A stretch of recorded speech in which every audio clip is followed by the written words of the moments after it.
नमस्कार मंडळी, स्वागत आहे तुमचं सगळ्यांचं आपल्या लाडक्या यूट्यूब चॅनलमध्ये। तर आजच्या व्हिडिओमध्ये आपण जाणून घेणार आहे तुमच्या आवडत्या मालिकेची संपूर्ण अपडेट। त्याच्यामुळे व्हिडिओ शेवटपर्यंत बघा। व्हिडिओ नसेल तर व्हिडिओ लाईक करा आणि चॅनलला सबस्क्राईब करायला विसरू नका। तर दिशाची होणार आता किर्लोस्कर कुटुंबामधून चांगलीच हकलपट्टी। तर नेमकं काय घडतं चला संपूर्ण अपडेट जाणून घेऊया।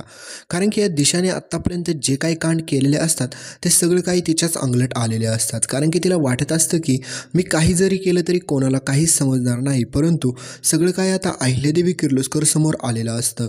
आणि त्यावेळेस मात्र अहिल्यादेवी किर्लोस्करने हिला डायरेक्ट सांगितलेलं असतं की बॅग भर आणि इथून चालते हो। पण त्यावेळेस मात्र ही दिशा इमोशनल ड्रामा खेळायला सुरुवात करते। कारण की सांगते की तुम्ही पारूला कशा प्रकारे प्रोटेक्ट करता, काय कसं करता। ह्या घरामध्ये सगळ्यात जास्त मान म्हणजे नोकरांना मिळतो, पण येथील कोणत्या देखील सदस्याला मिळत नाही। तर हे सगळं ऐकल्याच्या नंतर अहिल्यादेवी किर्लोस्कर तरी देखील दिशाला हेच सांगते की तुला असं वाटत असेल तू काही जरी इमोशनल बोलली की तू म्हणेल ते सगळं काही खरंच होईल, पण अजिबात देखील तसं होणार नाही। लवकरात लवकर बॅग भर आणि इथून तुझ्या आईच्या घरी निघून जा। पण दिशाला माहीत असतं की एकदा जर ती इथून गेली तर परत तिला इथं येणं खूप मुश्किल होईल। त्यासाठी ही नालायक दिशा त्याच घरामध्ये राहण्याचा प्रयत्न करत असते। तर इकडे तिच्या साथीला ही नालायक दामिनी देखील असते। कारण की दामिनीला वाटत असतं की दिशा जर इथं राहिली तर त्या पारूला इथून लवकरात लवकर हकलायला येईल।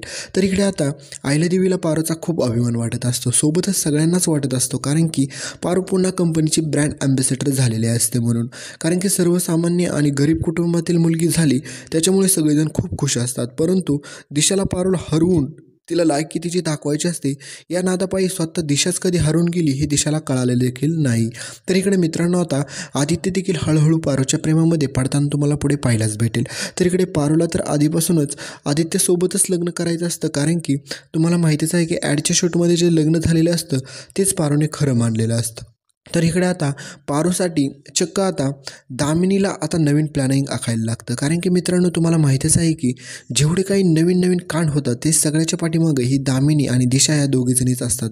कारण की दिशाचा राग तर एवढा आता हे झालेला असतो की दिशा म्हणते की त्या पारूमुळे चक्क सासूमॉमने मला टार्गेट केलं, मला घराच्या बाहेर काढण्याचा प्रयत्न केला, पण ह्या सर्वंटला, ह्या नोकराला, ह्यांना अजिबात देखील कोणी देखील घराच्या बाहेर काढू शकलं नाही। तर आता हे काम मी करेल। कारण की आता सासूमॉमच्या पुढं जेवढं मला जाता येईल ना तेवढं मी करेल आणि ह्या पारूला काय ह्या सगळ्याच नोकरांना मी त्यांची लायकी दाखवून देईल। तर पुढे तुम्हाला पाहायलाच भेटेल की ह्या नालायक दिशाची त्या घरातून हकलपट्टी होते आणि ती कशी होती हे पाहायला तुम्ही सगळेजण खूप इंटरेस्टिंग असाल। त्यासाठी व्हिडिओला लाईक करा, चॅनलला सबस्क्राईब करा आणि व्हिडिओच्या शेवटी तुम्हाला एक व्हिडिओ दिसतो त्याच्यावरती क्लिक करा। तो व्हिडिओ संपूर्ण बघा, कारण की आपला तो दुसरा चॅनल आहे आणि त्या चॅनलला नक्की सबस्क्राईब करा। धन्यवाद।